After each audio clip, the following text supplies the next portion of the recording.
Hello guys, welcome back to my channel. अगर आप लोग सोच रहे हो कि अंडमान निकोबार कैसे जाया जाए या फिर कितना बजट लगेगा और वहाँ तक आप लोग कैसे पहुँच सकते हो, तो इस वीडियो में आपके सारे क्वेश्चंस के आंसर आपको मिल जाएंगे। सबसे पहले बात करते हैं कि अंडमान निकोबार आप लोग कैसे पहुँच सकते हैं। आपकी जानकारी के लिए मैं बता दूं कि इंडिया की मेनलैंड से कटा हुआ पार्ट है, बट इंडिया की टेरिटरी में ही आता है। दो रास्ते हैं वहाँ तक पहुँचने के, बाय शिप या फिर बाय फ्लाइट। फ्लाइट आपको इजीली मिल जाएगी, कोलकाता, चेन्नई, दिल्ली, विजाग, इधर सब जगह से फ्लाइट आपको इजीली मिल जाएगी। तो हेलो गाइस, हम लोगों की जर्नी स्टार्ट होती है वृंदावन से। वृंदावन से इंदिरा गांधी इंटरनेशनल एयरपोर्ट दिल्ली से हम लोगों की फ़्लाइट थी पोर्ट ब्लेयर के लिए। अगर आप लोग बाय फ्लाइट ट्रैवल कर रहे हैं तो मेक श्योर कि आप लोग 2 घंटे पहले वहाँ पहुँच जाएं, क्योंकि कभी कभी बहुत ज़्यादा भीड़ भी होती है तो आपको लाइन में वेट भी करना पड़ सकता है। आधार कार्ड ले जाना ना भूलें। चेकिंग सिक्योरिटी पर्पज़ के लिए आधार कार्ड बहुत ज़्यादा नेसेसरी है। और रही बात बाहर एयरपोर्ट पे मशीन्स भी लगी होती हैं, आप लोग वहाँ से भी अपना बोर्डिंग पास ले सकते हो, नहीं तो अंदर काउंटर पे से ले सकते हो। ये इंदिरा गांधी इंटरनेशनल एयरपोर्ट का व्यू है टर्मिनल 3 का। अपना बोर्डिंग पास लेने के बाद और अपना बैगेज सिक्योर कराने के बाद आप लोग अपने गेट पे जा कर के बैठ सकते हो। ये इस तरीके की इंडिगो की जैसे हमारी फ़्लाइट थी, तो बाहर रनवे पर जब उतारते हैं पैसेंजर्स को तो ये बसेस लगी रहती हैं जो आपको अंदर एयरपोर्ट पर लेकर जाएंगी। हम लोगों की कनेक्टिंग फ़्लाइट थी, तो दिल्ली से हम लोग चेन्नई गए, देन हमारी चेन्नई से फ़्लाइट थी पोर्ट ब्लेयर के लिए। अब ये जो आप देख रहे हैं ये चेन्नई एयरपोर्ट का व्यू है। चेन्नई एयरपोर्ट, जैसा कि आप लोग जानते हैं, अपने कल्चर को काफ़ी ज़्यादा प्रिजर्व करके रख रखा है। ये अब हम लोग अपनी सेकंड फ्लाइट में जा रहे हैं। ये फ्लाइट का इनर व्यू है। आप लोग एक्स्ट्रा चार्जेस देके विंडो सीट अपने लिए पहले ही बुक कर सकते हैं। एंड ये हमारा प्लेन अब टेक ऑफ के लिए रेडी है। इंडिगो की तरफ से कॉम्प्लीमेंट्री मील में हम लोगों को एक मखाने का पैकेट मिला, 2 बिस्किट्स के पैकेट थे और एक सैंडविच था वेज में, and this one fruit juice mango basil, it depends upon, this is sandwich, size भी सही था। तो ये कॉम्प्लीमेंट्री मील में था। अब हम लोगों की फ़्लाइट लैंडिंग करने ही वाली है। ये हम लोग पोर्ट ब्लेयर सिटी पहुंच चुके हैं, अंडमान एंड निकोबार।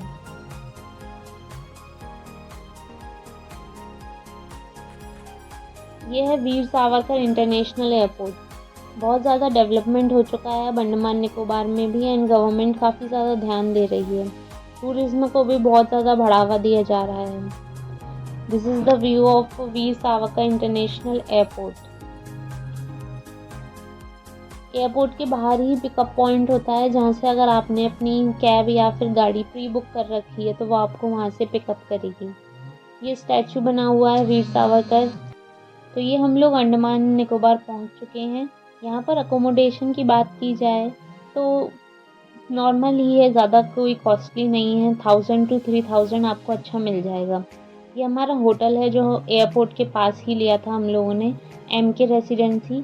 यहाँ का फूड बहुत ही ज़्यादा टेस्टी डिलीशियस लगा, एंड क्लीनलीनेस में भी 10 आउट ऑफ 10 एंड सर्विस में भी 10 आउट ऑफ 10। आप लोग रूम देख सकते हैं, रूम का साइज़ भी काफ़ी सही है एंड व्यू भी काफ़ी अच्छा था। बाथरूम भी size okay and cleanliness 10 out of 10। अगर आप लोग डिनर इंक्लूड करवाना चाहते हैं तो 300 पर पर्सन का एक्स्ट्रा चार्ज आता है। ब्रेकफास्ट इसी में इंक्लूडेड होता है, इनके कॉम्प्लीमेंट्री होता है ब्रेकफास्ट अगर आप लोग रूम बुक करते हैं तो। नॉर्मली ब्रेकफास्ट में छोले पूड़ी, इडली या फिर ब्रेड जैम, यही सब चीज़ें रहती हैं। अगर हम यहाँ पे मोबाइल नेटवर्क की बात करें तो वो एयरटेल या फिर जियो वर्क कर जाता है। यहाँ पे BSNL काफ़ी अच्छा चलता है। तो तो इसी के साथ हम लोग निकल पड़े अपने डे 1 के टूर के लिए। डे 1 में हम लोगों का सबसे पहला जो पॉइंट था वो है सेलुलर जेल। एंड हम लोगों ने कैब बुक की थी, आप लोग बुक कर सकते हैं, जो कि 1000 पर डे के हिसाब से चार्ज करती है, but it depends season two season. आप लोग स्कूटी या फिर टैक्सी भी हायर कर सकते हैं। ये हम लोग पहुंच चुके हैं सेलुलर जेल में, जहां पर अब गवर्नमेंट ने इसको एक म्यूज़ियम के तौर पर बना दिया है। फ्रीडम फाइटर्स ने ब्रिटिशर्स की काला पानी की सज़ा को कैसे झेला था, ये सब हम यहाँ पहुँचकर हमें पता चलता है।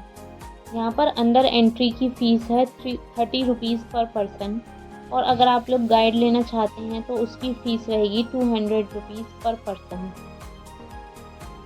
सेलुलर जेल, जिसे काला पानी की जेल भी कहा जाता है, जेल को 1896 के विद्रोह के बाद 1906 और 1857 के बीच जितने भी लड़ाइयाँ हुई, उनके बीच में जो भी राजनीतिक कैदी थे, पॉलिटिकल प्रिजनर्स, उनको पकड़ के और समाज से अलग रखने के लिए ये काला पानी की जेल ब्रिटिशर्स द्वारा बनाई क्या गई। जो कैदी थे उन्हीं के द्वारा इसे बनवाया गया। इसे दोहरे आजीवन कारावास के लिए भी जाना जाता था। वीर सावरकर जी को यही दोहरा आजीवन कारावास मिला था। काफ़ी प्रिजर्व करके रख रखाया। अब गवर्नमेंट ने इसको दोबारा से पूरा रिनोवेट करवा दिया है और टूरिज्म पर्पस के लिए ओपन कर दिया है।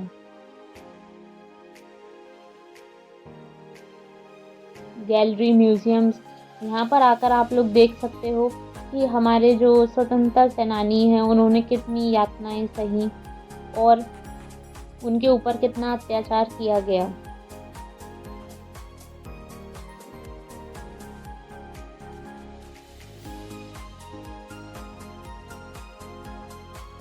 This is the inner view of jail. Sachin Sanyal, ये उनकी कोठरी है। बस इतनी ही छोटी कोठरियों में हमारे स्वतंत्रता सेनानियों को रखा जाता था। अब हम लोग ऊपर जा रहे हैं, जहाँ पर वीर सावरकर जी की कोठरी बनी हुई है। वीर सावरकर जी ने काफ़ी आंदोलन किया ब्रिटिशर्स के खिलाफ, इसीलिए गवर्नमेंट ने अब यहाँ के एयरपोर्ट का नाम वीर सावरकर जी के नाम पर रख दिया। यहाँ पे सारे स्वतंत्रता सेनानियों के नाम लिखे गए थे, जो अलग अलग स्टेट से पकड़कर यहाँ लाए गए थे। Punjab, UP, Bihar, all over India.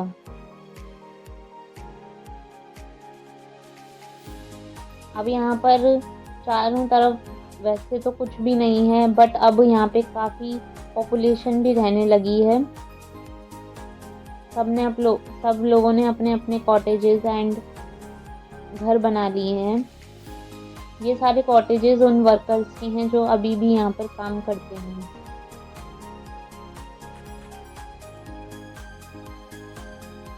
काफ़ी अच्छे से प्रिजर्व कर रखा है एंड साफ सफाई का भी बहुत ज़्यादा ध्यान रख रखा है। ये गैलरी बनी हुई है कि ब्रिटिशर्स के टाइम पर किस तरीके का ये आइलैंड हुआ करता था, क्योंकि अब काफ़ी चेंज आ चुका है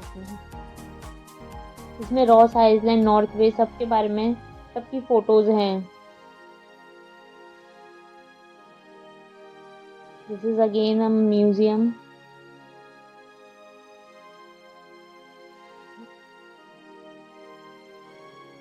ये वो जगह है जहाँ पर स्वतंत्रता सेनानियों को फांसी दी जाती थी। यहाँ पर एक famous light and sound show होता है, ये इवनिंग का व्यू है। बहुत ही फेमस है, world famous light and sound show, जिसमें पूरे पोर्ट ब्लेयर, अंडमान निकोबार की हिस्ट्री बताई जाती है और किस तरीके से सेलुलर जेल का निर्माण हुआ स्टार्टिंग टू एंडिंग, वो पूरा बताया गया। यहाँ से फ्री होकर इवनिंग में हम लोग चल दिए कॉबिन कोरवे बीच की तरफ, जो कि यहाँ की बहुत ही सुंदर बीच है। ये हमारा सेकंड पॉइंट भी था विजिट के लिए। Known for its coconut palms and white sand. ये बीच अपने कोकोनट के ट्रीज और जो यहाँ की वाइट मिट्टी है उसके लिए जानी जाती है। यहाँ पे काफ़ी सारी वाटर स्पोर्ट एक्टिविटीज़ भी होती हैं, banana ride, kayaking, water boat etcetera. इसी के साथ हम लोगों का फर्स्ट डे कंप्लीट हुआ। सेकंड डे हम लोग निकल गए पोर्ट ब्लेयर से हैवलॉक के लिए। पोर्ट ब्लेयर से हैवलॉक अप्रॉक्सीमेट 60 किलोमीटर था एंड इसका ड्यूरेशन रहा था 2 आवर्स। हम लोग क्रूज़ के थ्रू गए क्योंकि हैवलॉक एक अलग आइसलैंड है, तो बाय क्रूज़ ही इसका वे है। हम लोगों ने ग्रीन ओशियन बुक किया था बिकॉज़ इसमें आपको अपर डेक का फुल एक्सेस मिलता है जो कि दूसरे क्रूज़ में नहीं है। जैसे मैक क्रूज़ एंड नॉटिका हो गया, उन सब में आपको अपर डेक का एक्सेस नहीं मिल पाता। चारों तरफ से पानी ही पानी and you can C the waves. Nice experience, बहुत मज़ा आया। इधर क्रूज़ में कैंटीन भी थी जहाँ से अगर आप चाहें तो कुछ भी ले सकते हैं, refreshments and all.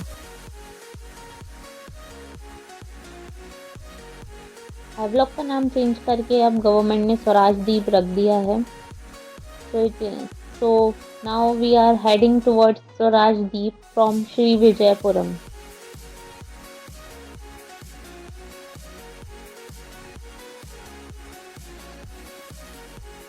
Enjoyment purpose से ये लोग म्यूज़िक डेक भी ऑन कर देते हैं।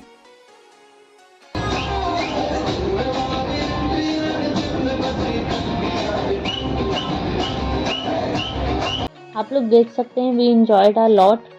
सारे ही जितने भी लोग थे, पैसेंजर्स थे, सब ने खूब एंजॉयमेंट किया। We all dance together and we enjoyed a lot.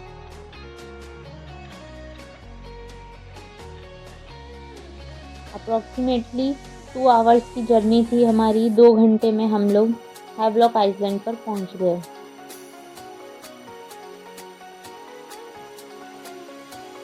ये अदर शिप्स हैं, नॉटिका एंड मैक्रू। ये अब हम लोग हैवलॉक आइसलैंड पे पहुंच चुके हैं। यहाँ से आप लोग जेटी से जैसे ही बाहर जाएंगे तो आप लोग कार या फिर स्कूटी हायर कर सकते हैं। यहाँ पे एयरटेल की सिम काम करती है बट जियो की नहीं करती। BSNL बहुत अच्छा चलता है। हम लोगों का राधा कृष्णा होटल था, ये जेटी के पास ही है। तो फर्स्ट डे होटल में चेक इन करने के बाद हम लोग निकल पड़े राधानगर बीच की तरफ इवनिंग टाइम में, जो कि वर्ल्ड 7th मोस्ट ब्यूटीफुल बीच का इसे अवार्ड दिया गया है टाइम्स के थ्रू, और ये अपने ब्लू पानी के लिए जानी जाती है, known for pristine blue water. ये हमारा फर्स्ट पॉइंट था। This is the view of Radhanagar beach. काफी बड़ी बीच है एंड इसके साइड में इस तरीके के हट्स एंड हाउसेस बना रखे हैं छोटे छोटे, जिनमें आप लोग रेस्ट भी कर सकते हैं। ट्री हाउस भी बना हुआ है, perfect for photoshoot.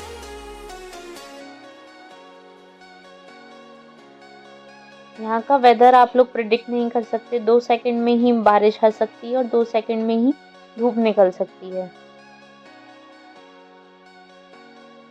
Second day हम लोगों ने स्कूबा डाइविंग की। स्कूबा डाइविंग 2 तरीके की होती है, शोर डाइव और बोट डाइव। हम लोगों ने शोर डाइव की नीमो बीच पर हैवलॉक में। इसका चार्जेस है 4000 पर person, photo video included. Starting में आपको 15 मिनट्स की ट्रेनिंग दी जाती है। तो overall nice experience, everyone must do it. काफ़ी अच्छा एक्सपीरियंस था। Inner beauty, sea beauty, coral life देखने को मिली, सी वेजिटेशन देखने को मिला, types of fishes. Very thrilling experience. As you can see हम दोनों ने ही काफ़ी इंजॉय किया एंड आप लोग कोरल्स भी देख सकते हैं। इनर साइड में अंडर दी सी इस तरीके की लाइफ है। इसमें ट्रेनर्स आपको सब कुछ सिखाते हैं कि आपको किस तरीके से ब्रीथ करना है। और तो नेक्स्ट डे हैवलॉक आइलैंड पर हम लोग निकल पड़े काला पत्थर बीच की तरफ, जो कि एक रॉकी बीच है। फोटोशूट के लिए परफेक्ट है। रास्ते में बहुत सारे सीक्रेट बीचेस पड़ेंगे जिनका हम लोगों ने मज़ा उठाया। ये बाहर से, ये पूरा बाहर का व्यू है काला पत्थर बीच का। पर्सनली मुझे काला पत्थर बीच बहुत ही ज़्यादा अच्छी लगी सभी बीचेस में। एंड यहाँ पे इतना क्लियर क्रिस्टल वाटर था। वेव्स का प्रेशर बहुत तेज़ था, काफ़ी तेज़ थी वेव्स। यहाँ पर कैमरामैन रहते हैं फ़ोटोशूट्स के लिए। अगर आप लोग करवाना चाहें तो करवा सकते हैं। राधानगर बीच से ज़्यादा अच्छी है ये बीच। यहाँ पर आप लोगों को ज़रूर आना चाहिए।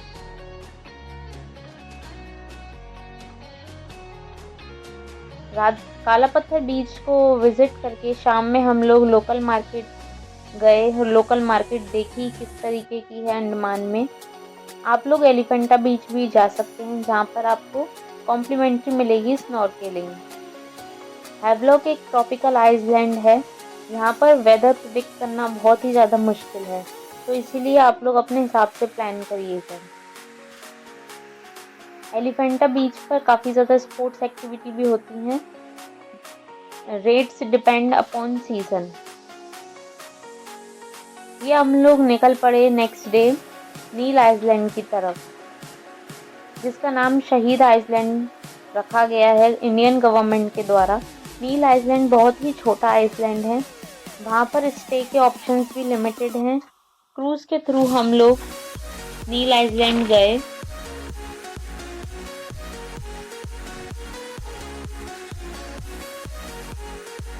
ये जेटी है हैवलॉक आइलैंड की। यहाँ पर बहुत सारी क्रूज़ शिप्स आते रहते हैं। दिस वन इज़ गवर्नमेंट, और जो अभी आप लोगों ने देखा वो प्राइवेट था। आप लोग देख सकते हैं कितना ज़्यादा क्राउड है।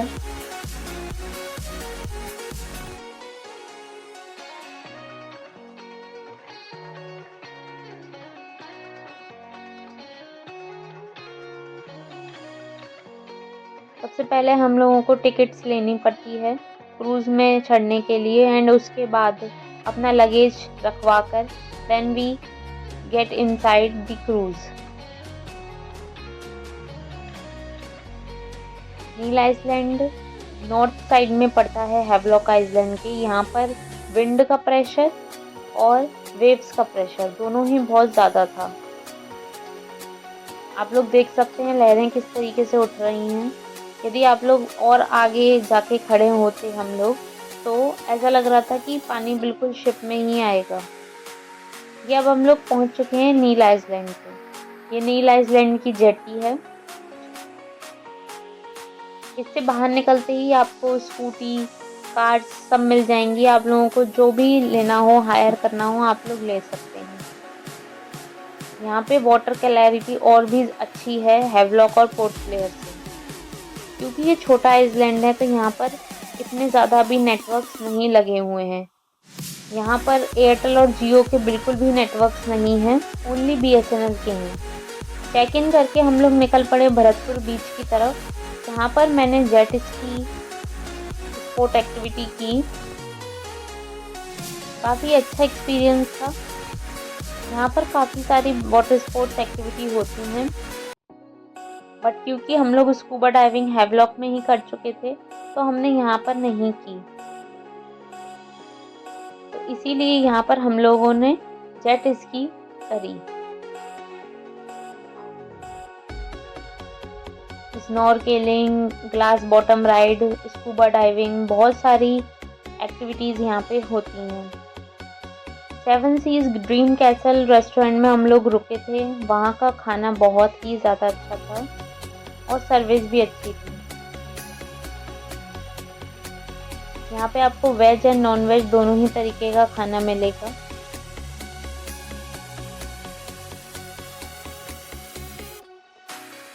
This is Bharatpur beach. Jetty के पास ही है, ज़्यादा दूर नहीं है ये बीच।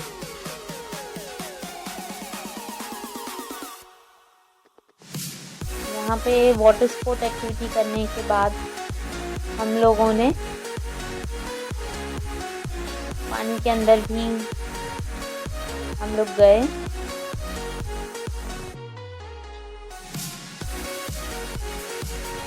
आप लोग देख सकते हैं कितनी ज़्यादा सनलाइट है, तो आप लोग अपनी कैप ले जाना ना भूलें, सन ग्लासेस एंड सनस्क्रीन लगा कर ही जाएं, क्योंकि बहुत ही ज़्यादा तेज़ धूप होती है। वाटर एक्टिविटी करने के बाद हम लोग पानी में भी गए। देन हम लोग अपने होटल वापस आ गए, थोड़ी देर रेस्ट करके। फिर देन शाम में हम लोग निकल पड़े लक्ष्मणपुर बीच की तरफ। लक्ष्मणपुर बीच अपने आइकॉनिक नेचुरल ब्रिज के लिए फेमस है, सनसेट के लिए फेमस है।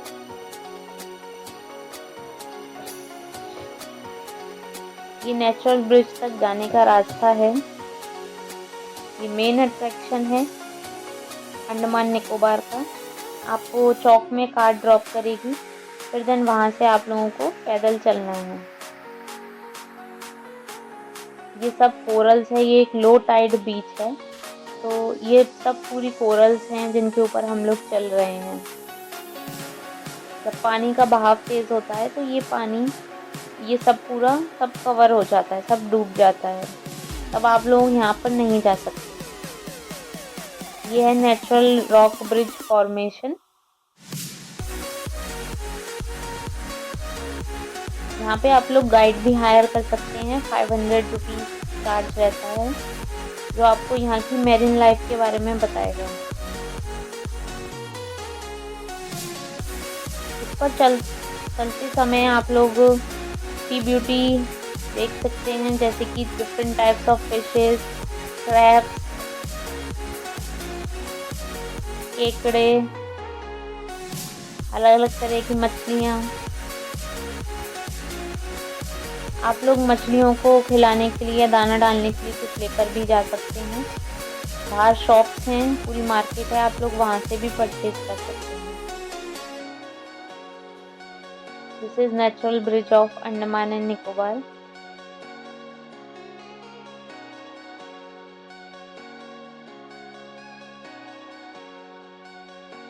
यहाँ पे आप लोग देख सकते हैं कितनी सारी फिशेस हैं, जो कि समुद्र में से जब पानी बढ़ता है तो इन गड्ढों में आकर के फंस जाती हैं।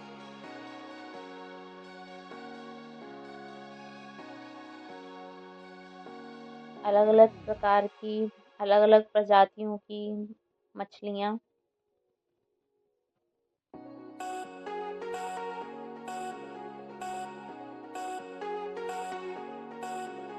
ये स्नेल चलता हुआ जो अपने ऊपर शंख लेकर जा रहा है।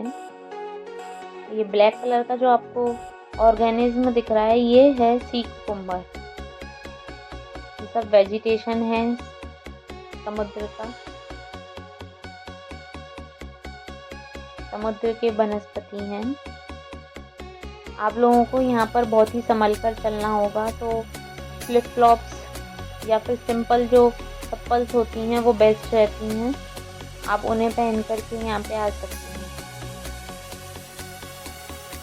ये काफ़ी स्लिपरी था पूरा एंड रॉकी भी।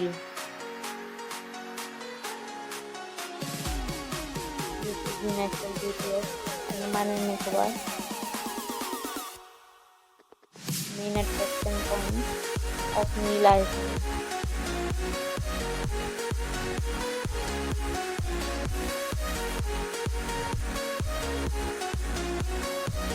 तो हम लोग चल दिए अपने नेक्स्ट पॉइंट की तरफ, जो कि है सेम ही है लक्ष्मणपुर बीच, पर उसमें काफ़ी सारी बीचेस हैं।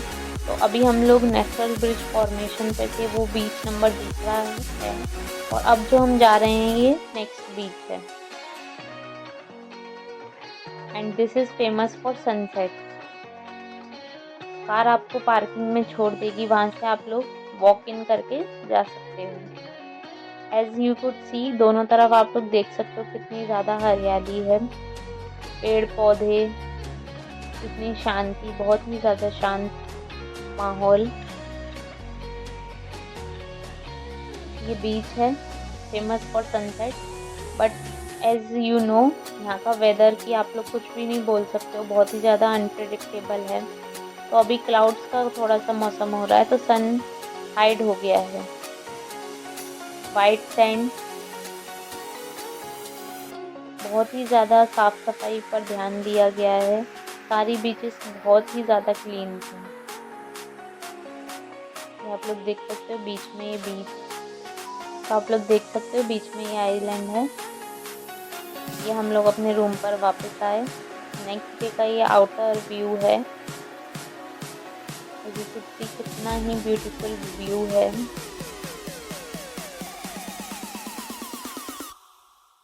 बहुत ही सुंदर दृश्य।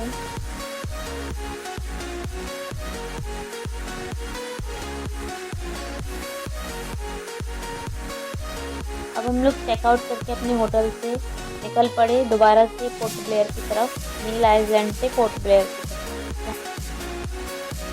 ये नील आइलैंड की जगह है। नील आइलैंड से हम लोग होटल 7 सीज ड्रीम कैसल में रुके थे। 1 नाइट का स्टे था हमारा। एंड बहुत ही छोटा आइलैंड है, यहाँ पे ओनली 2-3 पॉइंट ही हैं घूमने के टूरिज्म पर्पज से। तो देन हम जा रहे हैं नील आइलैंड से पोर्ट ब्लेयर की तरफ।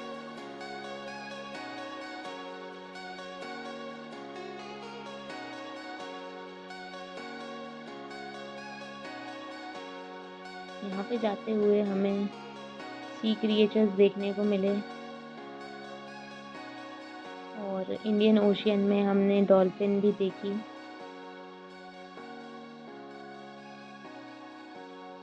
Types of sea birds.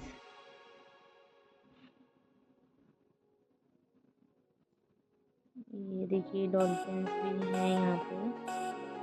And काफ़ी अच्छी जर्नी रही हमारी नील आइलैंड की।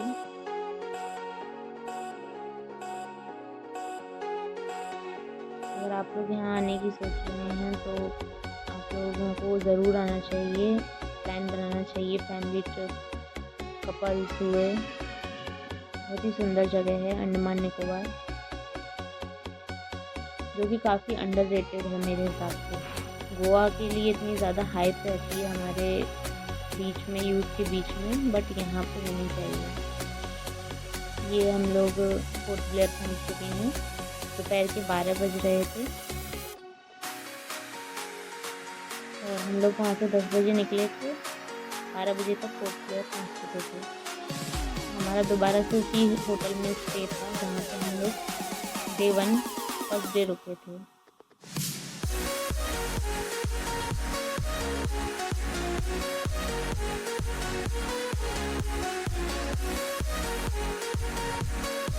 हम लोग तैयार होके निकल पड़े अपने फर्स्ट पॉइंट की तरफ, नेवल मैरीन म्यूजियम समुद्रिका।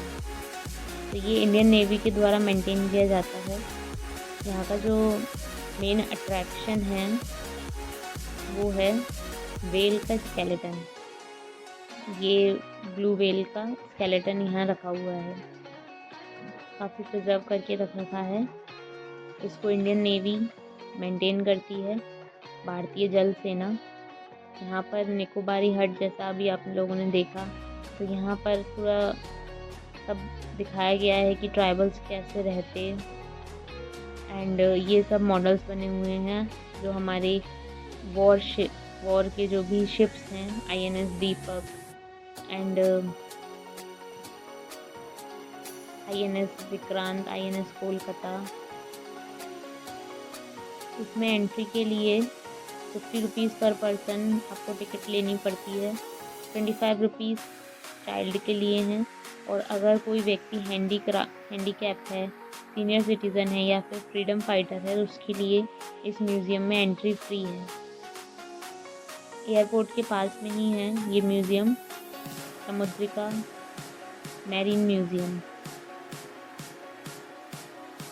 आप लोग जब जेटी पर उतरते हैं वहाँ से टैक्सी या ऑटो भी ले सकते हैं। ये सब पूरा दिखाया गया है INS दिल्ली।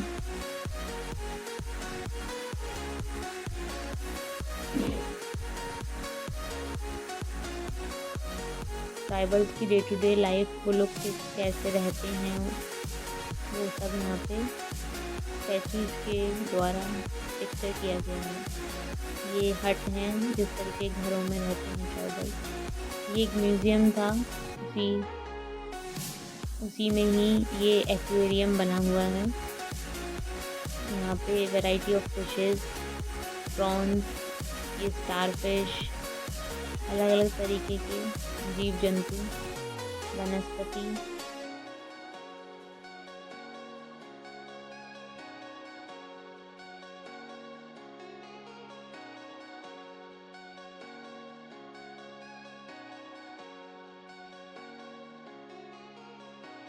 यहाँ पर एक आर्कियोलॉजिकल म्यूज़ियम भी है एंड एक सगोरिका एम्पोरियम है, जहाँ से आप लोग अगर परचेज़ करना चाहें कुछ भी hand crafted material Andaman Nicobar का, तो आप वहाँ से परचेज़ कर सकते हैं। हम लोग सबसे पहले इस म्यूज़ियम में गए, उसके बाद फिर हमने उन दोनों पॉइंट्स को कवर किया। As you can see beauty of water.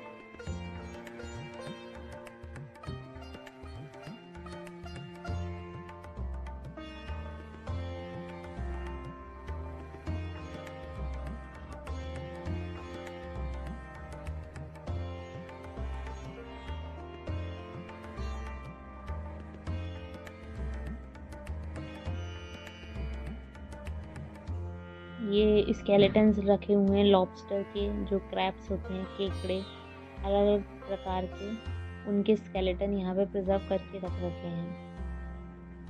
Sawfish blade, एक मछली होती है जिसकी आगे जिसका मुंह जो है वो इस शेप का होता है, उसकी ये ब्लेड रख रखा है। यहाँ पर इस रूम में टाइप्स ऑफ शेल्स रखे हुए हैं, शंख अलग अलग प्रकार के। ये ब्रेन, हमारा जो दिमाग होता है उसकी शेप के, उंगलियों की शेप के, अलग अलग प्रकार के शंख यहाँ पर देखे हम लोगों ने। छोटे से लेकर बड़े से बड़े तक शंख थे यहाँ पे।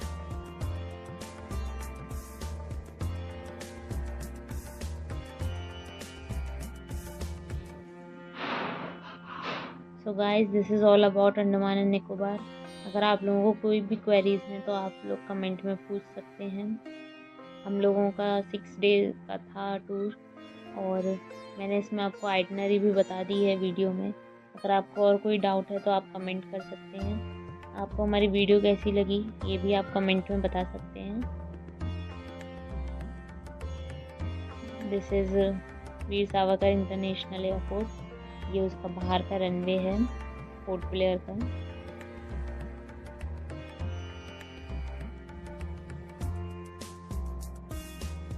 जो भी मैंने आपको रेट बताए हैं वो सब वेरी करते हैं सीज़न टू सीज़न।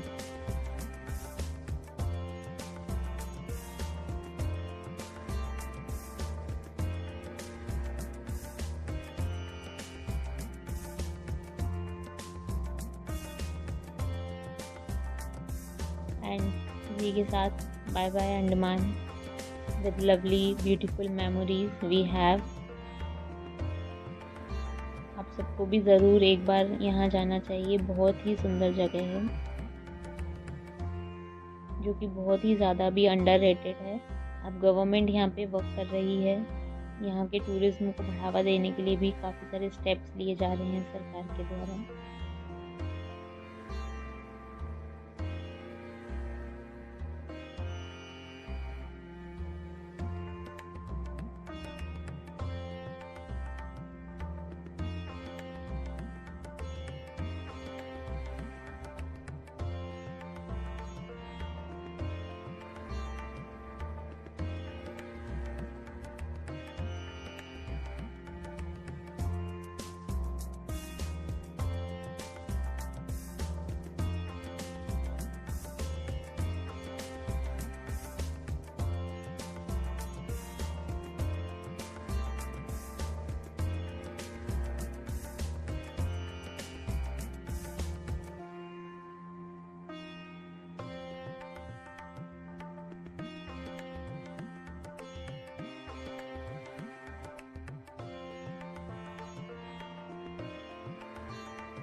फ़्लाइट्स आप लोग पहले ही बुक कर सकते हैं 2-3 मंथ्स बिफोर, जिससे आपको रीज़नेबल रेट में मिल जाएं वेदर अपना चेकआउट करके। एंड इसी के साथ bye bye guys, this is all about Andaman. Thank you so much.